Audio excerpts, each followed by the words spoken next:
Wonderful. Okay, so we are recording now, I think, and I want to introduce myself to those of you that I don't know. My name is Tara Everhart, and at Holacracy One, I fill a number of different roles, probably like a lot of you in your Holacracy-powered companies. I'm a coach, and I am a Holacracy advisor, and I curate content for our forum, but I'm here today in a role that is interviewing interesting people like Brian. So.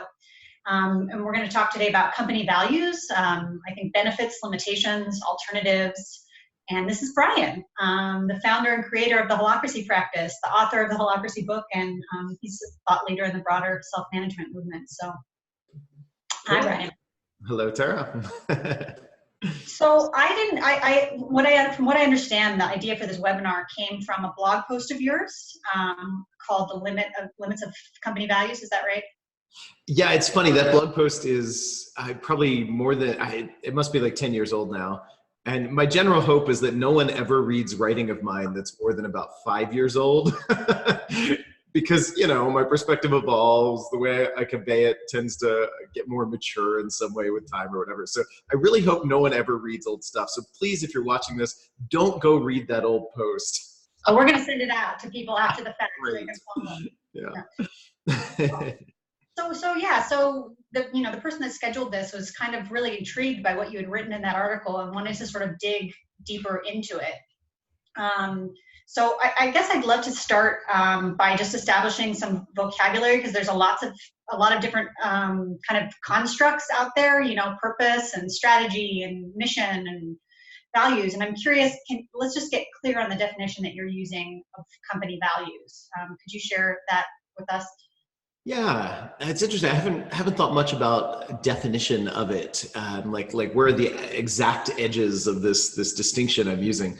I can maybe share some history of like kind of where my thinking on it came from, which was originally actually some work of Jim Collins, the business author. He's got a number of really popular books out there, but then he's got one much less popular book that most people don't even know he wrote that really digs into company values and how to use them. It's furthering some of the work from his more popular books. And I read that early in my entrepreneurial career as I was building my software company. And for me, it really spoke about building a company around identifying what are the core values you're bringing, often from the founders or whatever, but instilling into this company, and then building everything around getting to the core of what are the core values that can define the identity and culture of the company. So they're the kind of the things that you're privileging, the things that are just so deeply human, meaningful values, right? That you're going to then build everything around. And there's a lot of research out there I won't go into now about the impact of that. But for me, it was I was building a software company with those ideas. So we identified core values, which were, I think the founding team really brought them in. They were our personal values that were so important to us. And then we built everything in that company around them. And it's, I'm having trouble finding like a typical definition for you, but it was that. It was, what are these qualities, these things we value that we're then building the culture around and trying to align everything with as kind of the center or the, help me out if you have a better way. Yeah. What were those? What were those values? This was at Ternary Software, right? Yeah, this was a long time ago. So we captured them. Let's see if I can remember them all. It's been so long since we've talked about them. Awareness was one. Professionalism was another, and that had a specific meaning, I think, for us.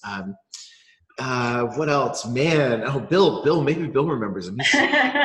Share in the chat. Help us out if you have some in the chat. It's funny, like they were so core to that company that like, I mean, I could have shared them in my sleep. I didn't even have to think about it, right? And it's interesting that now I barely remember. There were two others too. Damn, and I wish I could remember them. But it's interesting to me, I'm so far away from it now that I don't even remember what the hell I valued back then.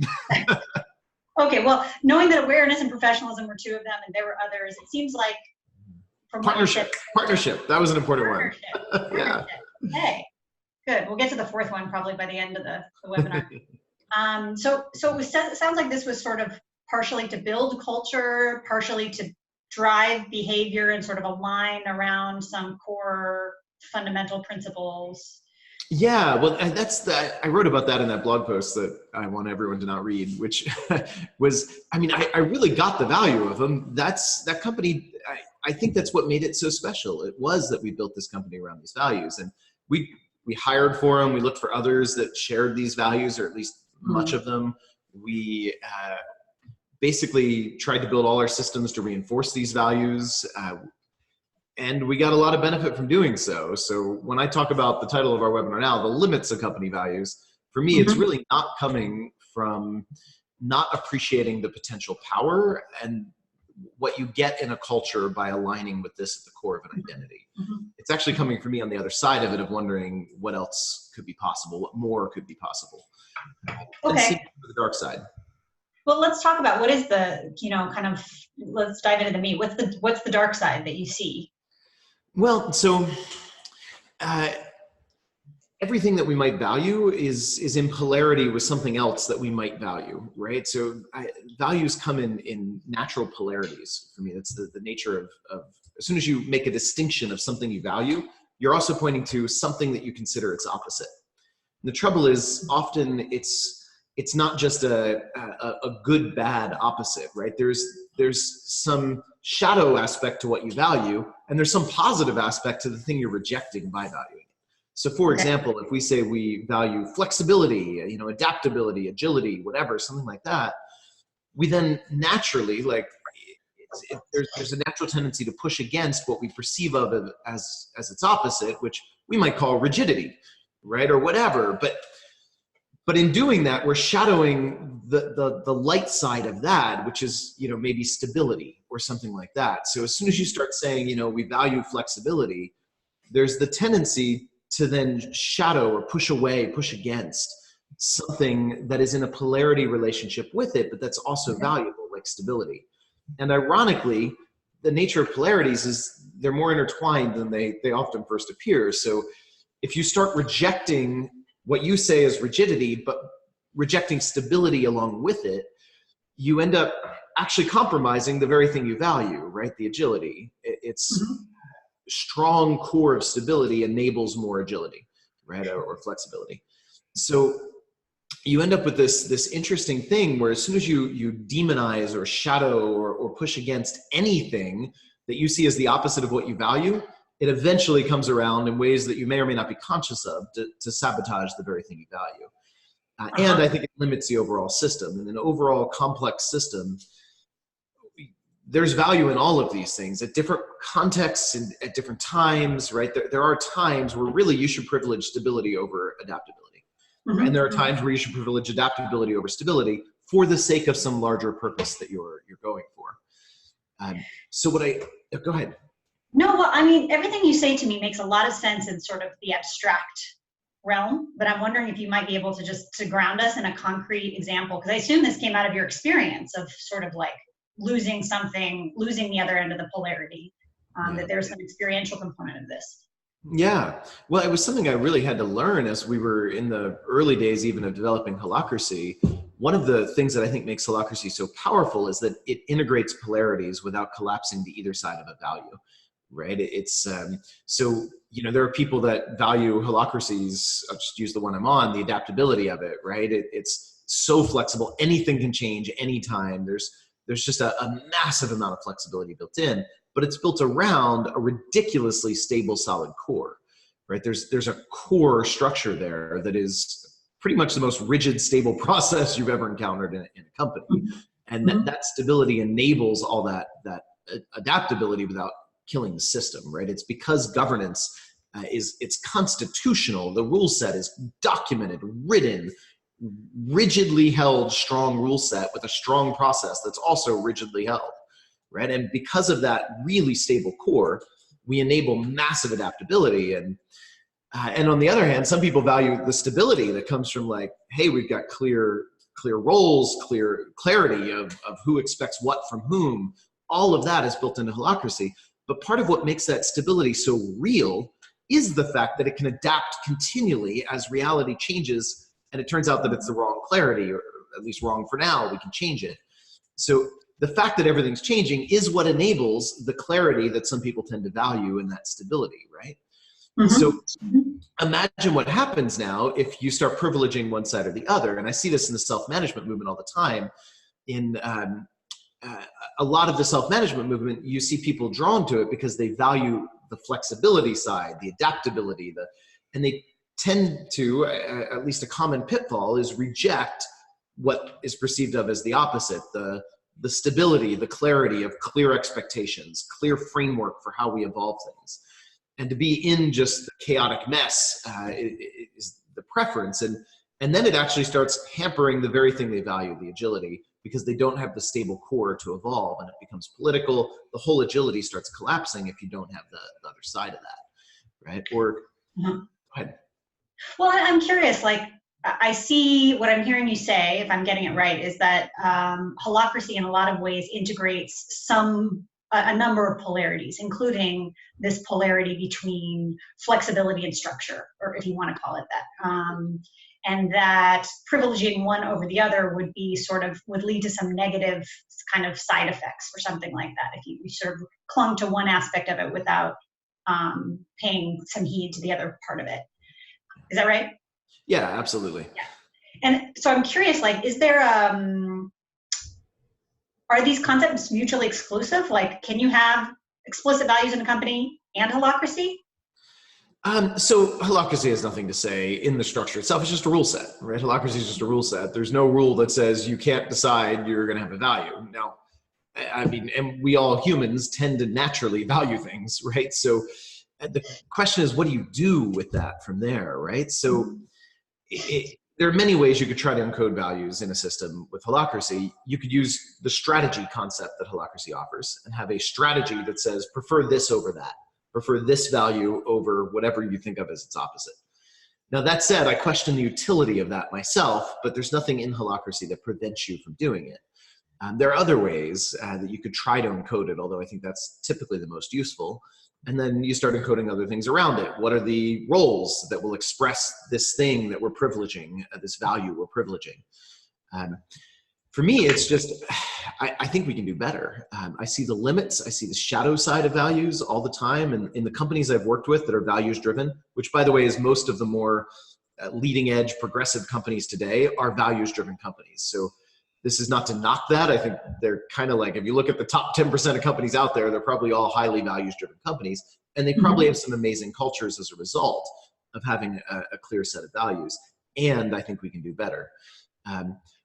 What I think Holacracy enables is something more. It enables you to say, you know, we're not going to privilege any one set of human values. We're going to focus on the purpose. And around that purpose, we're going to allow any value to show up when it's useful, in the context it's useful, for the reason it's useful, without rejecting an opposite value, right? We're going to allow that one to show up as well. And we're not going to like systematically privilege or reduce ourselves to any one of them. We're going to let the purpose be our central anchor point, or our center of gravity for the culture, right? The purpose, and then a way of relating, which is more conscious. We can be conscious of our different values. We can be conscious when our values are maybe in the moment look like they're conflicting, and we actually need to find a higher integration that makes them not conflicting, you know, which is the risk with values is you don't find the higher integration, you don't look for it. You just say, this is what we value, thus this other thing is rejected, is shadowed.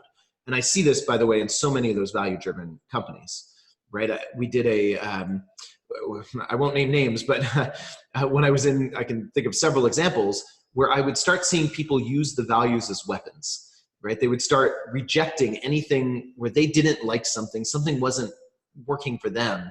And it would often come out at another person. I saw cases where one of the most common phrases I heard in one company was, when people were really getting honest with me about their colleagues, they'd question things like, I don't know if he's a real values fit, right? Which is, now it's one thing to question, you know, does somebody have the competencies, the skills for this, the maturity. I think we can talk about vertical maturity separate from this, right? Do they have the maturity, the self-awareness or whatever? But when we start picking on certain values, it's so easy to reject something that is really a type difference, if you will, or a style difference, right? and to do it from our own lack of desire to integrate or lack of capacity to integrate. And then we reject something that's valuable. So values can be weaponized. And in fact, I think this happens all the time in highly values-driven companies. You start using the values to dismiss and reject instead of looking in the mirror and facing your shadow. I don't know if I hope this is making sense and some people are tracking what I'm saying, but yeah. Yeah. Yeah, I'm seeing that. It sounds like the dark side that you're talking about defining some explicit values are that people, you can then be measured of, how closely are you aligning to these values, and that can be used as sort of a stick to measure your contributions to the company. Whereas you might actually be bringing something valuable in. From a type perspective, you might be embodying something important on the other end of a polarity. It sounds like there's a danger too, if I'm hearing you right, of like sort of tipping too far in one direction, like hiring lots of people that think in only one way and act and kind of make decisions in only one way, and not having that sort of outsider skeptic point of view, which might push in a different direction. Yeah, Tara, I two things are coming up for me. One, I really want to read David's comment here. David. Yeah. Great, go for it. Yeah, and then, okay, so David says, we did value clarification years ago as founders of the company so people wouldn't get surprised by our decisions. And I love the why of that. We said what behaviors would turn us on and which ones would piss us off. Great to let people know that, given that they have to adhere to the founders' values. I really resonate. I think this is one of the things, every time I talk like this, actually I've declined doing interviews like this where I talk critically about company values, because it's so easy there's such good reasons to do them in a conventional structure. And I think David's pointing to that. There are really good reasons. And again, my own experience, it really helped my company. It was why I think we had such an amazing company and culture, right? I was really clear, here are the things we founders valued. And that allowed us to build some cohesiveness in the company. And David says, best practice to do for a dysfunctional operational culture. But once we did Holacracy, it was not necessary. And in addition, relieved the pressure off the founders to have to keep attempting to keep them installed. Yeah, and this was my experience as well. The more I worked on this structure and this meta process of Holacracy, the more that evolved, the less relevant the values were as a mechanism to get alignment. We now had a better mechanism to get more dynamic alignment. Instead of, here are some static values, let's just push them in and build everything around it forever. It became, no, we have a way of getting dynamic alignment around a purpose. Even as different values become useful and then not useful, or conflicting values are both useful at the same time for different reasons. And now we have a method to integrate them and to allow both, right, in different ways. And it wasn't as important that people just satisfy the boss or the founders or whatever, right? So that changed something in the culture fundamentally. Holacracy changed the nature of the game for me. And I think that's partly what enables something beyond just privileging company values. So I really don't mean to dismiss entirely. There are good reasons to do this in a conventional structure. And I think many of the companies that find Holacracy today are coming from that. Like most of the people that show up in my trainings are really valuing values. They come with like values-driven businesses and they've gotten a long way from them. So it's with a lot of appreciation that I try to raise the question, maybe we can do even better, and maybe doing better requires letting go of what got us there, right? Letting go of this privileging of values to go to something next. And I think the culture too, we can do better than the cultures we develop around values. There are values-driven cultures, and I think we can do better. We can be a culture that's grounded more in a space of consciousness that allows difference in a way that you tend to reject difference, at least in some core ways, when you build a culture around specific values. Anyway. You said there was one other thing that was coming up for you. Do you I kind of wove it in. It's this idea that it is useful to a point, and there's good reason. It's not, it may be, what I'm pointing to is more of a next step than I don't want to demonize values. They're really there for good reasons, and they solved a lot of problems for me. They enabled me to build a company I wanted to build. It's with deep appreciation that I challenge them, not with just dismissing it, right? I mean, honestly, if you can't really deeply argue for why company values are really useful, maybe start there instead of starting with what I'm suggesting as, maybe next step.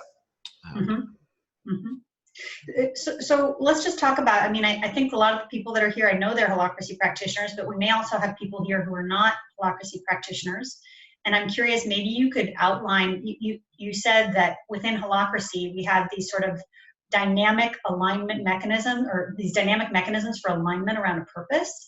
Could you sort of give us some quick explanations for how those work and how those kind of can do some of this, like some of those things that you mentioned that values are useful for, like hiring and firing, and or hiring more, and driving action, branding maybe. Well, so you have to hire for something, right? Like you gotta make a discernment, a distinction, who's a good fit and who's not. And my suggestion is, if you look at values as kind of a horizontal differentiation, right? Like one of the things that Jim Collins pointed out in his early research was it didn't seem to matter what the values of the company were, but companies with values of any sort seemed to outperform those that didn't have this values culture. Right? So I think that's interesting. It's pointing also to the horizontal nature of values. It's whatever you value, the importance seems to be just having some values. Now, that said, what I'm suggesting is not doing that, just to be clear, right? Like I do see that as a next step from conventional business. Conventional business tends to be blind around this idea. I think the more forward businesses out there have one set of values they privilege on a horizontal spectrum.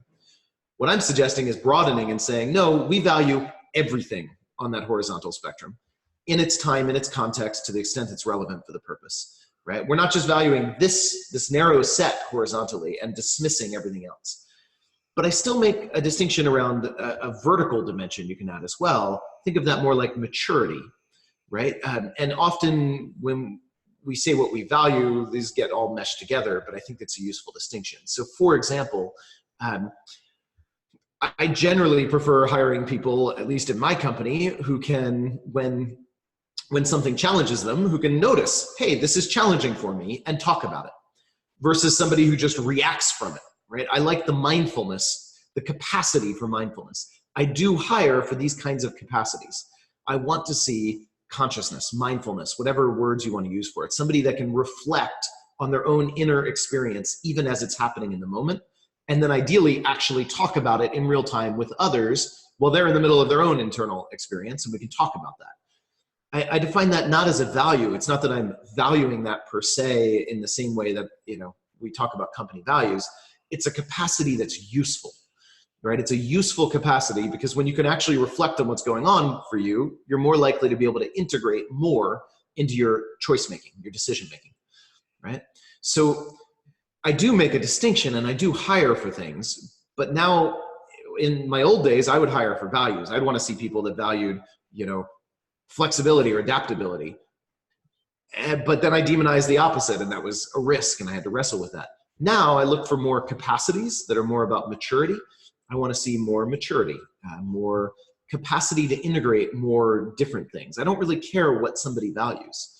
I don't care about the values anymore. I want all values. In fact, one of the practices I found in my own life is starting to notice what did I naturally value and what was the opposite of that, and then make the most conscious choice I could to embrace the opposite, right? My own development got to a point where I'd start privileging the opposite of the things I valued, because in there was usually my shadow to integrate. In there was something that I had rejected that I wanted to reintegrate into my own overall system. And I think that same journey that I went through personally is what I'm suggesting our companies can do now.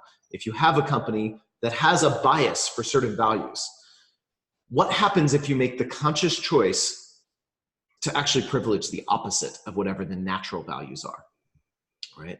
Something I think pretty magical can happen from that. And what it does is actually level you up in that kind of capacity game, where now when you integrate them, you get a broader perspective. There's an integration that happens that kind of then has, I think, a vertical force in development.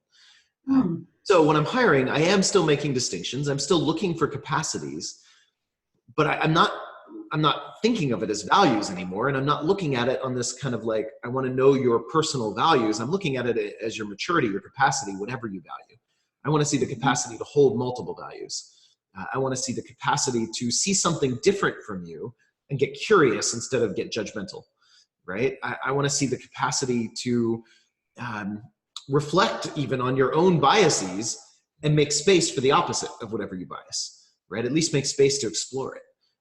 So these capacities, you might not need all that in a typical, in a random, any given job, right? If I'm hiring somebody to sweep my floors, I might not need that. In which case, great, that's the difference. If it were a value, I would say, this is just a value. Everything should be like this, and I'm gonna build my whole company around this should.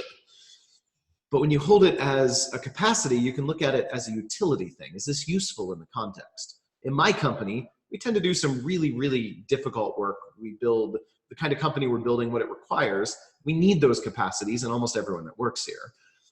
But again, if you're hiring somebody for a retail store, you might not need those capacities in everyone that works there. You might need some other level of maturity. It might be different. It might be you need somebody that can self-manage their life enough to show up to work on time, right? Or whatever. And that's also a capacity, you know, and you need it because it's useful in the context for the job, right? So I don't know, I'm kind of meandering a bit, but I hope that. It does. And I want to go to some of these questions in just a minute. I have one more kind of point that I want to address with you, though, before we do, which is a point of curiosity that I have. You know, David kind of put it in this way of sort of like, so people wouldn't be surprised by the values of the founders, you know, so there were no surprises. I wonder if in a holacracy-powered organization, because that's kind of the context we're talking about, you might have some individuals who hold you know, because of their constellations of roles, you know, a founder that still holds a lot of important roles. And I wonder if you don't explicitly define values, if there might be some that kind of by default sort of surface anyway and can surprise people. I wonder, is that a risk of not defining values, that there's kind of default values that are implicit? I think it's useful. I find it useful to learn more about the people I work with. And part of that learning about them is learning their biases. I like this word for values better. Values, I think it sounds like this sounds like something to privilege and to focus on. I like the word bias. It's the same damn thing, right? I mean, the distinction's the same. What we value is what we bias towards. And it is very much a bias, right? So I want to understand my colleagues' biases, and I'm not demonizing that either. Like, that's useful. Like, Tara, for example, I work with you a lot, right? We work together. I know you tend to bias for being pretty organized and being pretty like execution, action focused. And when I know that bias, I can work with it more when I need somebody for a role that's going to be like action, execution oriented, right? That's going to like just get shit done and like not let anything distract you from the vision and the goal. I'm like, great, Tara has a bias for that. It's going to work with Tara's natural style, right? And at the same time, like, I also know that, okay, that is a bias, which means there's something opposite that you might struggle a little more to integrate, even though I know you are consciously, intentionally holding space for it, integrating the opposite of your biases, which is one of the things I value about working with you, right? Like, I appreciate that. Because there are times where that like really helps as well. So I do think it's useful to get to know our colleagues' bias and to clarify our own, right? It's useful when my colleagues know what my natural biases are. But it's also useful for them to know that one of the practices I have is trying to make space for the opposite, or to not be, to be mindful of my biases and not unconscious about them, right? What I really prefer in people I work closely with is when there's consciousness about the bias and the ability to choose to step out of it when the context calls for it, or to at least make space for somebody to bring the opposite bias, right? So, which I experience with you, Tara, you often are making space for me to bring my bias, which is maybe different from your bias, when that's actually needed in the context for the purpose, right? So, and what I would hate to see is our whole company systemizing one of those biases and saying, this is a good thing that we want, and this opposite is a bad thing that we don't want, because that makes it harder to step outside of the bias and integrate this other thing when it's actually valuable, right? Yeah. I just want to share like a personal reflection on that, which is, one of the teams where I'm a lead link. We have a lot of people that are like me, which are kind of like, planners, methodical planners. And then we had one kind of rogue spirit in the group that was always like, just ship it, just make it happen. And he experienced some friction because he was, there were fewer of him, but I was so grateful for his presence because he reminded me of my own blind spots. So yeah. Yeah, and I mean, just think of this on a personal level. When you build your life to just reinforce your own biases and blind spots, and you elevate those to these are good and these other things are bad, I think that limits us as individuals fundamentally, versus the alternative or a next step, a more mature holding, is somebody that says, yeah, I reflect and recognize that I have biases and I want to consciously make space to integrate more of the opposite. I don't want to be blinded by my bias. I want to actually integrate the opposite so it's less of a bias. And I think the same is true of companies. The irony is, I think most people know that. I don't think many of the people I work with anyway would debate that in a personal level, holding your biases more consciously and making more space for differences is useful. Making more space to look at kind of your own shadow and integrate it is useful. But then those same people will turn to the company level and say, but for a company, we should build a culture around specific values. Which to me is the akin of saying, the same as saying for a person, I'm going to build my entire identity and self-system around this set of things that I value, my style or whatever. I'm going to demonize and reject the opposite and dismiss anyone who seems to value the opposite as lesser, bad in some way, right? And that's limiting. It's limiting for us. Like your story, Tara, like earlier, if you were less mature, right, you might not have that perspective on that guy you worked with. You might say, look, my way of being is the right way.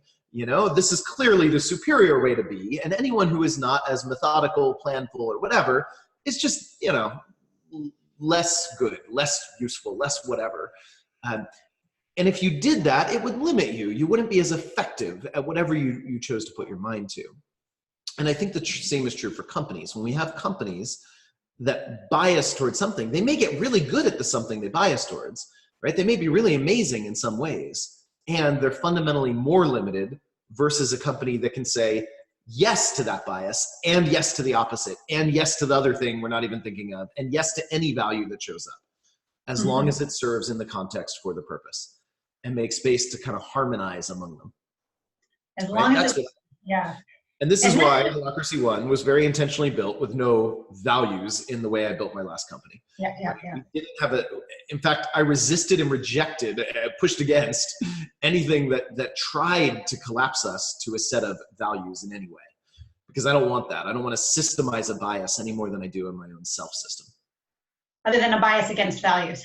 And I would argue that isn't coming from that same value space. It's a utility space. That's that vertical dimension. It's what I will claim is a more mature or more broader, more integrated capacity, right? It's like, I want to build a system with that capacity because it's useful. And do I have a bias for that? Yes. And I'm questioning that myself and thinking, for some systems, maybe that capacity isn't useful and needed. And maybe it actually works better to just collapse to one set, and that's good enough for the context they're in. And that could be, but I don't think that's true for my company. Yeah, it sounds like, if I'm hearing you right, this is not an argument against values. It's an argument that in some contexts, values can be limiting. In other contexts, they can serve. But that in your experience in holacracy-powered companies, they aren't needed as much, and they may actually be, limiting in some ways. Absolutely. Yeah. Yeah. Let's go to some of these questions. And actually, just this most recent one, I think you sort of addressed it, but maybe there's something else you want to add on here, which is like talking about this idea of accepting difference as a value itself. Do you consider that as sort of like one of those vertical values? I think it really depends on how it's held. I think what makes something more of what I'll call a capacity or a vertical thing is it held not as a general, like this is just always good, better, or whatever, but more as it's broader, it integrates more and more context, and if there's a utility aspect to that too. It's like, it's just a more useful stance. It allows you to do more, to choose more. It increases your choices. It increases the context in which you can respond consciously and effectively to. And so in that case, yeah, I would say this, of leaving space for polarities is, it's more useful in most contexts, maybe not all, but it is more useful, at least in the kind of context I find myself in typically in my company in. It allows us more choices. It lets us integrate more. I'm not holding it as this is good and the opposite of this is bad. I'm not holding it as, I don't have an opposite of this that I'm demonizing and rejecting, right? But that's still an ongoing question. There's always that kind of irony or paradox in this. Like, what is it that I'm rejecting? There's always something. There's always a next polarity, I guess is what I'm trying to say. Even if the polarity now I'm working with is integrating polarities or not integrating polarities, there's probably some value on that. And like, great, so I don't want to reject that either. And now I'm in a paradoxical statement. But that paradoxical statement feels true for me, right? Yes. Well, okay. So Matt shared this Q&A document, and I want to go through. I guess for me to stay grounded, I love that he's asking for Ulrich. I think is asking for a specific example. So if we could walk through using the value of integrity as a specific example. Let's talk about how, okay, what would be the opposite of that? Is this one of these horizontal or vertical values? What might we be missing if we set that as a concrete value? I think it really means, what does integrity mean? You know, is this, are you holding it as is this a maturity capacity, or is this a horizontal value that there is, something else that you're, de-privileging by that? And I don't know, it really depends what it means to you. If integrity means, let's see if I can find an example. If integrity means aligning to the center of like oneself, one definition of integrity is, right, I act with integrity to who I am, and my words match my sense of myself and all that, then I think that is actually something that we could say is a more horizontal value. In that, there is something you could look at as its opposite, which is somebody that doesn't have a strong self-center, that is just constantly always bouncing around by needs of other, right? Like, and I'm thinking of specific people I know in my life, and this is an interesting example for me. My bias is definitely towards more of what I just defined as integrity. I tend to have a really strong sense of self, and I tend to be really clear with who I am and how my actions and words align with that core sense of myself. And I'm really good at being coherent, congruent with myself. It would be easy for me to dismiss as lesser, as in some way, what I think of as the opposite, which is the negative version of the opposite is, people that are like just bouncing around and don't seem to have that real alignment with self. They don't have high integrity. They, whatever. But I see a positive version of that. I think about people I know that don't have that capacity I do, or that value that I've kind of naturally integrated and built a skill out of. But they're much more attuned to other than I am, right? Which is perhaps the opposite valuable side of that polarity. When I think of people like that in my life, I know several people that are so naturally attuned to other. They're not as attuned to themselves as I am, but they're so attuned to other. And they have this, like, they lose themselves in other, which is why to me, they often seem like they lack integrity. They lack this coherence with who they are. But man, they're good at getting into others' emotional worlds, at holding space for others' emotional worlds, at supporting others in their emotional experience, right? That's a capacity that I'm using overloaded terms here. That's a different value, a different stance, a different way of being, right? I don't want to build a company that privileges my definition of, quote, integrity and demonizes people that aren't centered in themselves. Because by doing that, I'm rejecting the positive side of this, which is somebody that's really tuned into other really well and attunes and aligns and, holds and connects with other. I want the positive of both of those in my system, right? And I want a company that recognizes both of these are valuable. And in fact, each one actually enables the opposite. That's the seeds of each is in its opposite. I want that integration. I don't know if that. No, it does. It does. I'm thinking about a lot of things, because Ulrich clarified integrity is defined as doing what you say you're going to do and doing the right things. But I'm thinking about this, particularly this first part, doing what you say you're going to do, which might privilege even over changing your mind when it's necessary, right? And I was thinking about, the danger is maybe not holding, it's not in the holding of values, but it's if you boil things down to sort of like a simplistic definition and you use that across the company, and you don't know how much vertical maturity people have when they hold these. It feels like that's where the danger is like how tightly do you hold this thing, and how much space do you leave for allowing its opposite when necessary, kind of thing.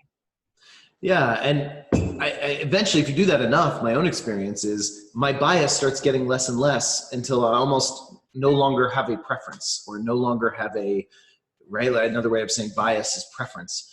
With enough of that, the preference starts becoming indistinguishable from its opposite, because I've left so much space, I've integrated so much of that opposite that, I might still have a default impulse towards one or the other, but it's so subtle, And that's what I want in my company. And that's, I think, the opportunity of a post-values company.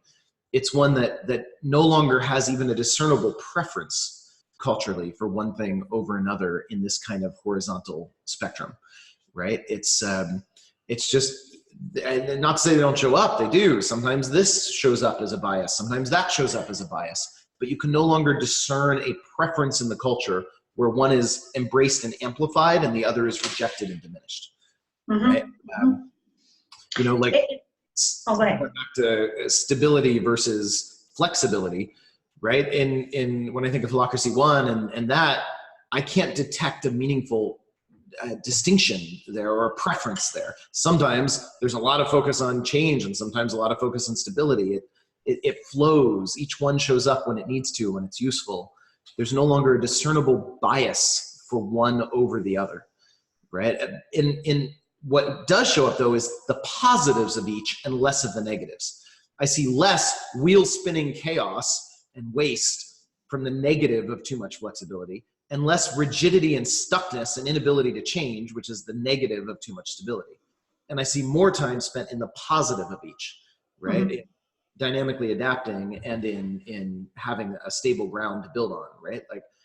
So to me, that's the game. It's not building more, towards one side or the other. It's getting more of the positive of all of these different things we might value.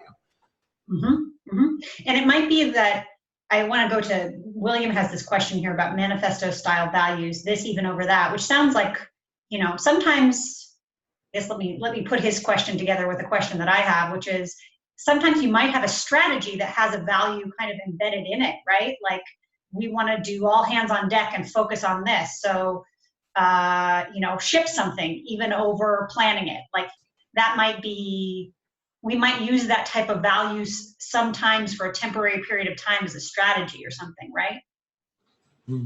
Yeah. And again, it's part of that is the holding. The whole definition of strategy in Holacracy is bias towards this. This is the relevant bias for now, but it's always temporary in the context. It's not something we're building around the entire culture around, the entire organization around. It's a tool, right? And I think that is useful. If we've been in periods in Holacracy 1's history where we really did need to bias more consciously towards adaptability or stability, or more towards experimenting with new products versus refining our current products, right? These are all biases, this over that. I think the difference is, do you look at them as fixed givens that you're building the whole company around forever, or do you look at it as a tool in this context that we're using for now until that tool no longer serves the purpose, and then we're going to change it or even go to the opposite? It's the dynamic quality of it. That's the difference, basically. Yeah, totally. Yeah, I mean, there are things we value as a verb at any given point because they're useful to value at this point in time in this context. And I'm not in any way trying to push against that. I'm trying to push past holding it as static fixed things that we're looking at as defining a whole company around. Anything that we would label company values.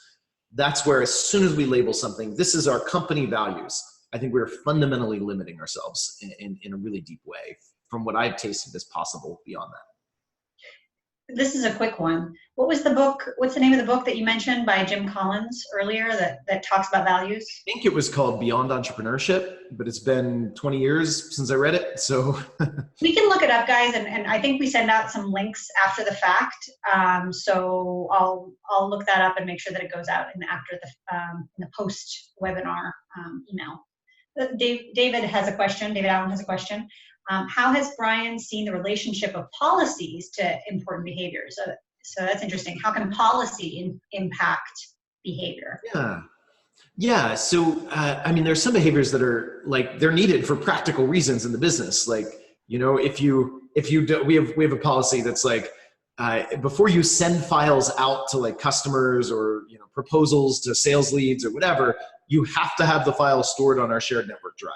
And for us, that's a really practical thing because others need to be able to look it up later, and we've had problems in the past. So we have a policy about that. For me, that's coming from a real practical space. It's not coming from a more theoretical, we value something. We have a company value, so thus we're going to encode this to try to encode the value. It's reactive versus prescriptive. It's, you know, there was a tension about can't find files that were sent to customers, and that caused waste. So we reacted to that tension by creating a policy to prescribe a behavior. Versus we're trying to build a culture that embodies and expresses a set of abstract company values. So we are going to try to build policy to force the expression of certain values over others generally, right? Which is the distinction I make there. So, and you can have policies either way. I've seen companies running with Holacracy that are still trying to encode a set of values, which is fine. You can use Holacracy that way, although I think you're limiting yourself from what I think is possible otherwise. And I've seen them with policies like that. I've seen them with policies that are meant to kind of force the bias, the expression of certain values over others. And those are the ones where I'd say maybe you could let those policies go and see what tensions show up, you know, and respond to the real tensions that show up. Now, here's an interesting one from David Louis. I don't know how to say your last name, David Louis. Aren't values the context in which we enact the purpose? It seems possible to enact a purpose in many different ways, and it might be your values that guide how you enact it, the personality of the individual rather than the purpose. Personality or context somehow seem very important. Thoughts on that? Yeah, so what I'm trying to build in Holacracy 1, and what I hope others will join me in this experimentation to build, and others have, is a company where you don't use values to create a context for that, and you don't use personality to create a context for that, where you use purpose. You know, like, of course, it's not to say don't bring yourself and your personality. We all do. We all have things, we all have biases. I've worked really hard to like reduce mine and integrate the opposite. I've consciously chosen the opposite of my values and preferences for years, and yet I still have discernible values and preferences, and it's driving me nuts. I want to get rid of them. You know, of course, and of course I bring my personality, but what I don't do is try to systemize and encode that in the business so that others have to bring my personality. What I do is have a business that leaves room for others to bring theirs in that, and doesn't demonize the conflict that might result. When I see Tara as more methodical and planful than I am naturally biased towards, right? That doesn't strike me as, okay, how do I limit that? How do I build a company where that isn't welcome? Right? In fact, the opposite. It's like, oh, cool. She's bringing a different bias than one I know I have. Right? Mm-hmm. How do I make more space for that and integrate the two? And what allows us the force of integration is the purpose. We're not just trying to integrate around a personality anymore of the founder. We're integrating around a clear purpose we're serving together. Now, this is then an interesting question, because the way that you might define a purpose might encode a value set one way or another. I'm thinking about the change in our people and partnership purpose, from healthy partners, healthy tribes, to sort of like the right partners, the right tribes, and that changes what's in and out of scope. So yeah. I'm wondering if you could talk a little bit about that. Is that a risk, or is that fine, or, you know?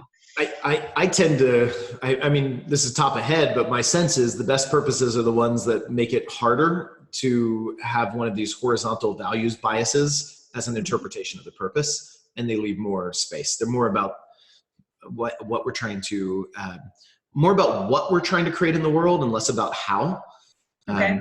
if that makes sense, more about what is the creative expression, or the thing that we're creating, or the effect we're having, and less about how we behave in the meantime to get there,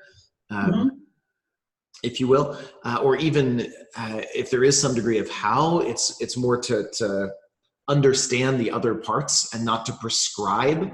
It's less prescriptive, right? I think the best holdings of purpose that I know, they're not prescriptive of what you should value to express it, right? They're giving you a directionality, but in what you're creating, but not a prescription in the how, or what you're valuing in order to create. If that makes sense. Yeah, I think so. It's sort of like, go west, and you can do there's lots of different ways to go west. You can fly, you can swim, you can, whatever. And those would be sort of the values, the how you get there. Yep.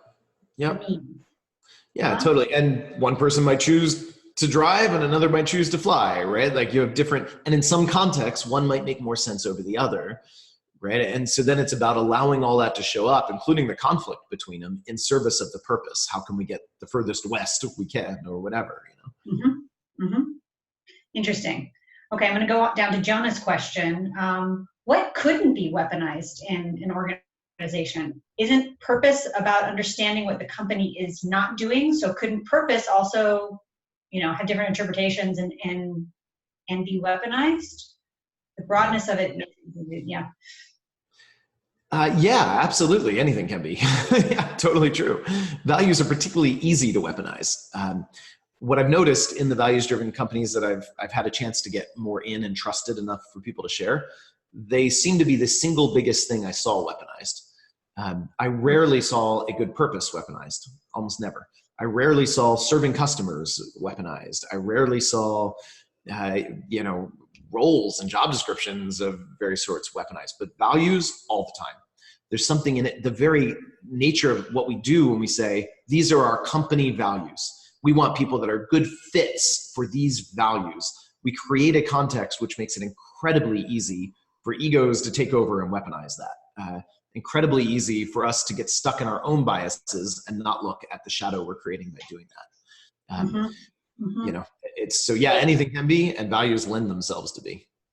I wonder if it's because there's sort of like values are invisible in terms of like what it is that's driving the behavior. What is it that you value that's driving the behavior? So it requires sort of making a story about what that is. So I wonder if that's why it's particularly vulnerable to, I guess, purpose is values invite us to get stuck in our stories instead of reflecting together on the storying as a process, right? Like I'm much more interested in reflecting on us coming together as storytellers and reflecting on the stories we're building and figuring out which stories best serve the purpose, rather than getting stuck in specific stories, which is where I think values kind of just lends itself to the stories becoming weapons, the stories getting stuck. Great. Well, let's go. I think we have time, maybe one or two more. Ulrich has this question. Could you provide a definition and example of a purpose so that we can kind of see how much values actually influence or don't influence purpose? Yeah. Well, I think of a purpose as the kind of the for a company purpose anyway, the deepest creative capacity that company is capable of expressing in the world. It's vague. I don't mean that in a really technical sense. I'm finding the absolutely perfect definitions for things is not the core of my talent. So take that lightly. That's one way of thinking about it for me. But the purpose is, it's more about the creative capacity itself, or the potential. What is the potential you're going for, you're manifesting, you're expressing? I can tell you an example. My company's purpose, for example, is evolve humanity's relationship to power. Which is kind of more of an end result. We're going for a world with a different relationship to power in it, and we're trying to manifest or bring about that world. And then we can look at what's useful for that and what's not in any given context. And what I consistently find is I can't privilege to any one set of values, because the opposite is just as useful in some way. Yeah. Great. Let's see. Let's see. We have one down here. Okay, would you summarize the emphasis on values as a possible oversimplification? Yeah, I mean, I think that's what having a set of quote company values and trying to build everything around that invites oversimplification in all the wrong contexts, right? It invites oversimplification when you really need to hold a polarity, or when in a complex system, you would be better served holding a polarity and integrating a polarity. It invites oversimplification. It is a force for oversimplification when you just say, here are our company values, right? You're inviting an oversimplification, which again, yeah. Great. Go ahead.